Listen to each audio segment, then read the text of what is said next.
Brilliance Audio. The Storyteller of Casablanca by Fiona Valpy, performed by Elizabeth Nolden. May McConaughey perches on the overstuffed chaise in the drawing room and fans herself gently with the little booklet she's brought with her. Don't worry, you'll get used to the heat, and once they get the aircon working again, you'll be just grand. The Shergi's blowing like this, it creates all sorts of havoc. Wasn't that sandstorm yesterday a pain? They have a nasty habit of knocking out the electrics in these old buildings. She has a pleasing, low-pitched voice with an Irish lilt that goes with her auburn hair and pale, freckled arms. The shutters are pulled too, casting deep shade over the furniture to protect it from the blaze of the mid-morning Moroccan sun, the louvers angled to allow in just enough light. Despite this, the air in the room is hot and heavy, and I try hard not to scratch at the angry welts on my hands, which have flared up again. I'd hoped the move to a warmer climate might have helped my dermatitis to heal a bit, but it seems to have had the opposite effect. My skin feels too tight where the heat has swollen my fingers, and my wedding ring cuts into the flesh. I'd tried to take it off when I woke up this morning, but the knuckle was already knotted into a hard, unyielding lump, so I had to leave it and hope that if I run my finger under cold water tonight, it'll ease the discomfort. The hot wind blowing in from the desert frays the nerves as it insinuates its way down the boulevards and alleyways of the city, the fine, dry dust hissing and whispering as it scours the patched and pitted city pavements. You don't belong here, it seems to be saying, as if I needed any reminding. The housekeeper sets a tray of tea things down on the low table between us and nods when I murmur my thanks, closing the door gently behind her as she goes.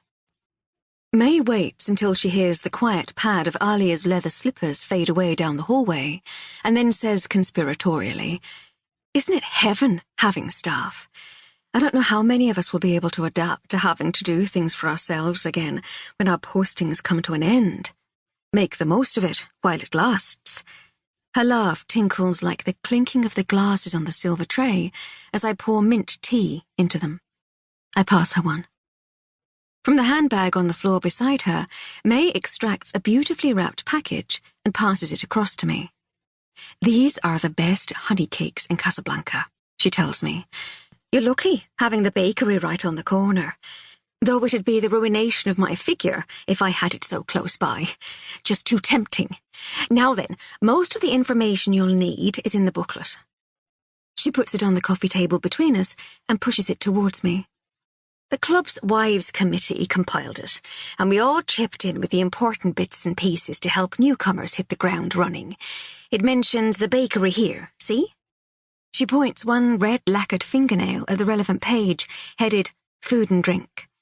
I look at it politely, pretending to scan the list of shops and restaurants. "And I'll take you around the city one morning to show you where everything else is," she continues. "Thank you," I say. "That's really kind." "Oh, don't worry."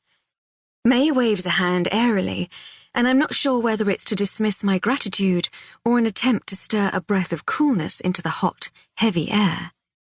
"It's all part of the deal. I'm on the welcoming committee. It's always good to meet the new arrivals and help them learn the ropes. Morocco can be a bit of a shock to the system at first, but you're among friends here. Us expats stick together. We all know what it's like to be new to a place." We only moved into our new home, an elegant townhouse in the French quarter of the city, rented for us by the shipping company Tom works for 2 days ago, after spending our first week in Casablanca in a hotel. Not that there was much to move, just a few suitcases of our belongings. We've left the house in Bristol with everything in it, ready to visit whenever Tom has leave, and so we'll have a home to go back to when his posting ends in 5 years' time, when he'll most probably return to the office at Avonmouth.